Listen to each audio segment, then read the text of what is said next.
ibi bintu byitwa kugororoka Imana yashizeho igashyiraho amategeko yayo kugira ngo tuyumvire, izo dusubize mu bwiza umuntu yari yararemanwe.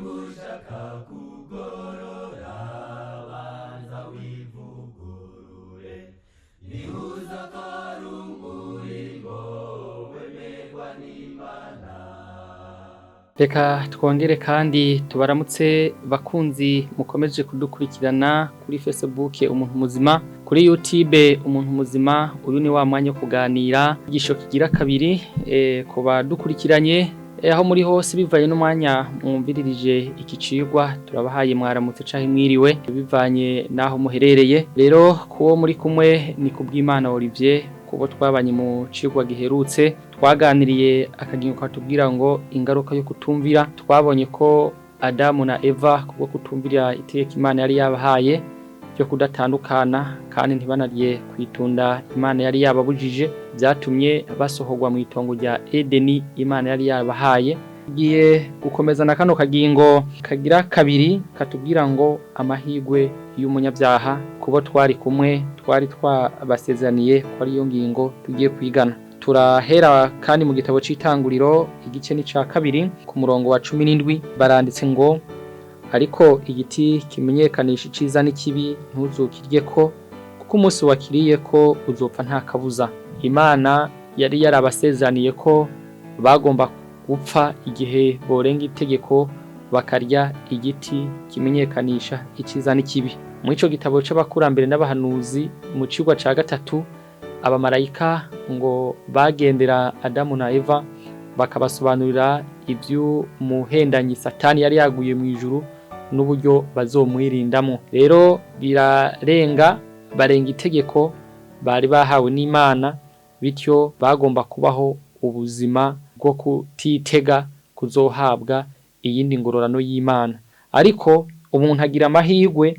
Mu gitabo c'inyandiko z'ibanze baranditse kuri page y'149 mu cigwa kivuga ngo inama y'agakiza, agahinda kabaye kenshi mu ijuru bamaze kumenya ko umuntu yacumuye kandi kw'isi Imana yari yararemye izuzugwamwo n'abantu bapfa baciriweho iteka ryo kubabara. Igihe Adamu na Eva bari bamaze kurenga itegeko, ijuru aho bari babayeho bishimye bacuraranga inanga ngo zaracecetse, baja mu gahinda bamaze kubona kiremwa muntu cyamaze kurenga itegeko, yuko bagiye kubaho ubuzima burimo kubabara, ubuzima burimo kugwara, ndetse bukabamo no gucirwa ku iteka ry'urupfu. Noneho baranditse ngo kandi ko nta buryo bwo gukira kuwacumuye, umuryango wose wa Adamu wagomba gupfa. Umuryango wose wa Adamu nk'uko twese dukomoka kuri Adamu twagomba kubaho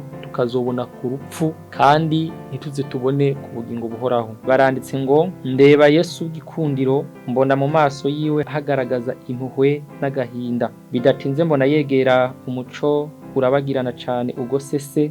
Marayika yaramperekeje arambwira ati buriya araje inama na se biherereye. Abamarayika bari bafise agahinda igihe Yesu yari yihereranye na se gatatu akingirizwa n'umuco w'ubwiza wagotase. Maze ubwa gatatu ava kuri se aragaragara.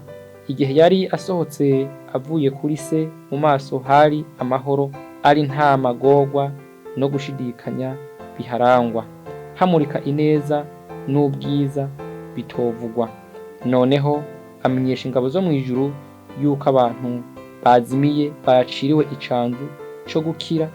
Ababwira ko yinginze se akemera gutanga ubugingo bwiwe ku bwa benshi, kugira ngo iteka ry'urupfu aryishireho, ngo muri we abe ariho umuntu abonera kubabarirwa, kandi kubw'amaraso ye no kumvira amategeko y'Imana babashe gushimwa n'Imana, bagarugwe muri wa murima mwiza, babone uko barya ku mbuto z'igiti c'ubugingo. Izina ry'Imana rihabwa icubahiro. Yesu umunyarukundo ruhebuje, umunyempuhwe zihebuje, igihe umuntu yari amaze gucumura nta kimazi canke ikiguzi umuntu yari gutanga kugira ngo aziyongere kugirirwa amahirwe yo gusubizwa mu bwiza bwo mwijuru, mu murima wa Edeni, mu itongo rya Edeni Imana yari yarashiriyeho ngo rize rihimbare umuntu aribemwo atikanga ikibi.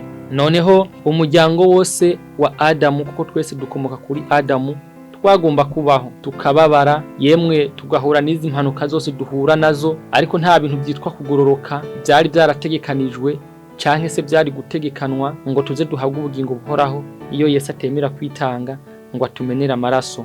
Uno munsi umuntu yagize ibyiza akora, akumvira amategeko y'Imana, amategeko 10 Imana yashinze, umuntu akumvira amabwirizwa Imana yose igera abayikunda canke se bemera kuyumvira, ibyo nibyo byitwa kuzoragwa canke se ibikorwa byo kugororoka bizotuma turagwa agakiza. Ibyo byabonekeye gusa mu kumena amaraso kwa Yesu. Iyo Yesu atamena amaraso, ntabwo iyo nzira yari gushobora kubaho.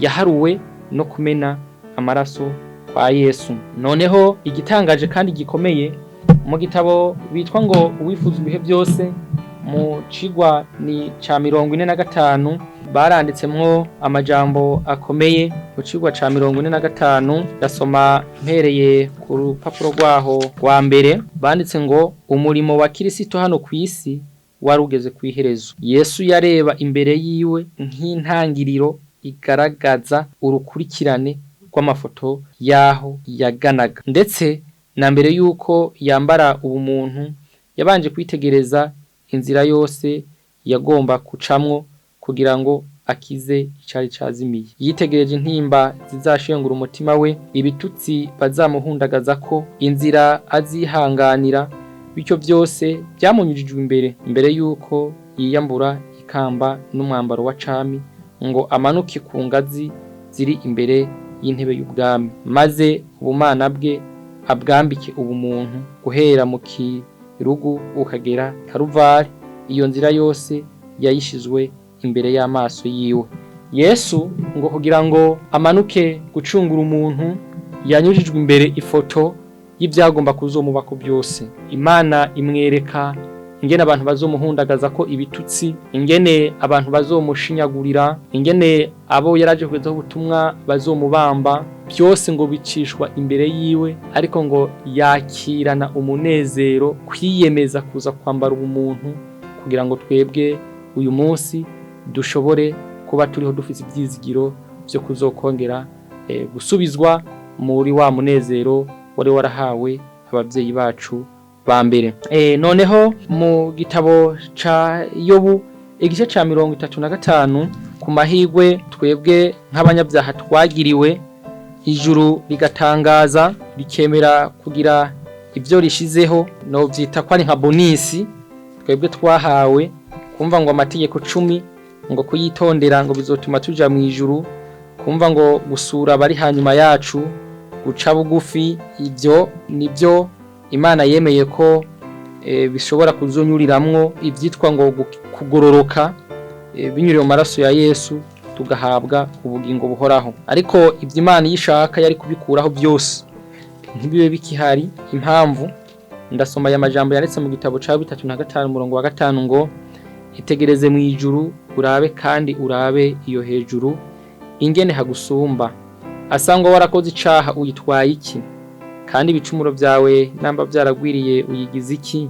asanga uri umugororotsi uyihaye iki, canke se ico ironse mu kuboko kwawe niki. Mugabo ibibi byawe byo babaza umuntu ameze nkawe, ubugororotsi bwawe wo bwogirira ikimazi n'umwana w'umuntu gusa. Aya majambo arakomeye, arimwo imbabazi zuzuye z'Imana. Ibi bintu byitwa kugororoka Imana yashizeho, igashiraho amategeko yayo kugira ngo tuyumvire, izo dusubize mu bwiza umuntu yari yararemanwe, idusubize mu murima wa Edeni Imana yari yarashiriyeho umuntu. Hano umusabyi w'Imana Yobu yihweje ubwaguke bw'ijuru, araba ingene ridusumba. Namwe mwitegereje ikirere cy'ijuru muraraba riri yasanzure iyo riri, nta muntu n'umwe afise ubushobozi yoguruka ngo agende gutera inkomyi Imana ahiherereye. nta n'uwo bishobora, nta n'uwo bibasha. Noneho aravuze ngo mbega aho ibicumuro byawe bigwiriye Imana byo nayitwara iki? Nk'ubu twabanyabyaha tugashayisha twese mu byaha, tukabanyabyaha barengeje urugero, nta mutekano w'ijuru bihungabanya, na Satani yawugerageje yarakora wavamwo. Byobabaza abantu bari mu isi nkatwe gusa, aho Imana ishaka yo turekera mu basha bwa Satani akadusesereza, tukabaho byiteka ryose. Ariko mu rukundo rwayo ntacu yarose mu kuboko kwacu, mbere ngo naho twogira n'ubwo bugororotsi tugakundana, ibyo twokora byose byitwa ibyiza, Imana ntabwo byo yigirira ikimazi, ahubwo ngo bigirira ikimazi umuntu nkatwe. Niba ugiye gusura urwaye mu bitaro, ni iteko ry'Imana kandi n'ibyidusaba. Yesu mu gitabo ca Matayo, mu gice caho ca 25, mu kubazosoma muze muhere ku murongo wa 31, ariko je ndahera hirya ku murongo wa 35. Baranditse ngo nanishonje murangaburira, nani mfise inyota mu mico kunwa, nari ngenzi mu mpindaro, nagenda gusa muranyambika, nari ngwaye muza kuraba ukomeze, nari mwibohero muza kundaba. Maze abagorotsi bazomubaza bati mwami, twakubonye ryari ushonje tukugaburirira tukakugaburira, canke ufise inyota tuguha ico kunwa? Twakubonye ryari uri ngenzi tuguha indaro, canke ugenda gusa tukakwambika? Twakubonye ryari ugwaye canke uri mwibohero tuza kukuraba?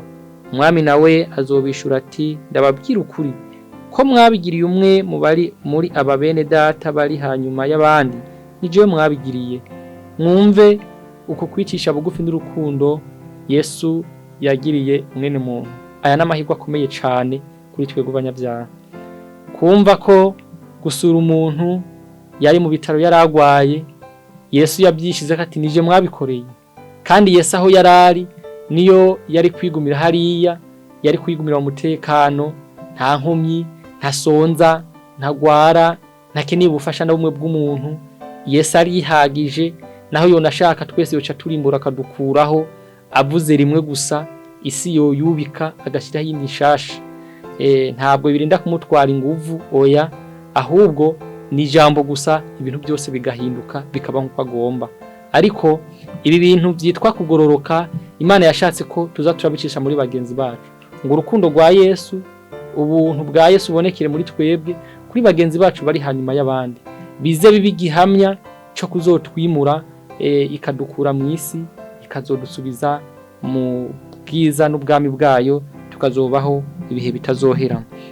Noneho rero bantu mwese mutwumviriza muri hafi na kure, Imana mu gitabo ca Yohana mu gice ca 3 umurongo wa 16 baranditse ngo kuko urukundo Imana yakunze abari mu isi ariko rwatumye itanga umwana wayo w'ikinege, ngo umwizera wese ntazapfe rubi ariko ahabwe ubugingo budashira.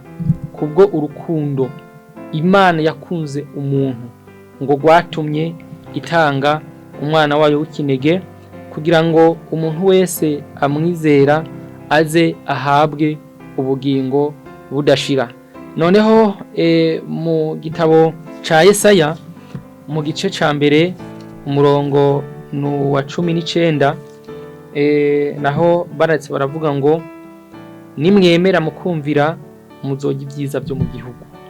Nitwemera tukumvira ni by'ukuri ibyiza byo mu gihugu cayo c'ubwiza, butarimwo gupfusha no kugwara, amasanganya n'ibindi, butarimo kubura abacu dukunda, butarimo gutandukana n'imiryango. Ivyo nitwumvira ijambo ry'Imana tugashira mu ngiro ukuri kw'amategeko yayo yategetse, tuzobya ibyiza byo mu gihugu. Ariko baranditse ngo naho nimwanka mukagarariza, inkota izobarya, kuko akanwa kanje uhoraho ariko kabizi. Imana mu bugira neza bwayo no mu kutarenganya kwayo iza yemerera abantu guhitamwo, wakumvira ukazoragwa ubugingo uhoraho, wareka kumvira inkota yayo ikazokurya. yariye benshi. Hari benshi bari batubanjije mu rugendo ntibagera ku isezerano Imana yari yarabasezeraniye. Bamwe bagiye barimbugwa n'umwuzure, abandi barimbugwa n'umuriro, abandi Imana yagiye bagabaho ibitero by'abansi babo bakarimbuka bivanye no kudashira mu ngiro ukuri kw'ijambo ryayo Imana yari yarabajeje. Natwe ba kino gihe, igihe kiri ku musozo, ni rimwe ugaca nk'uko butije ukumva ngo byarangiye.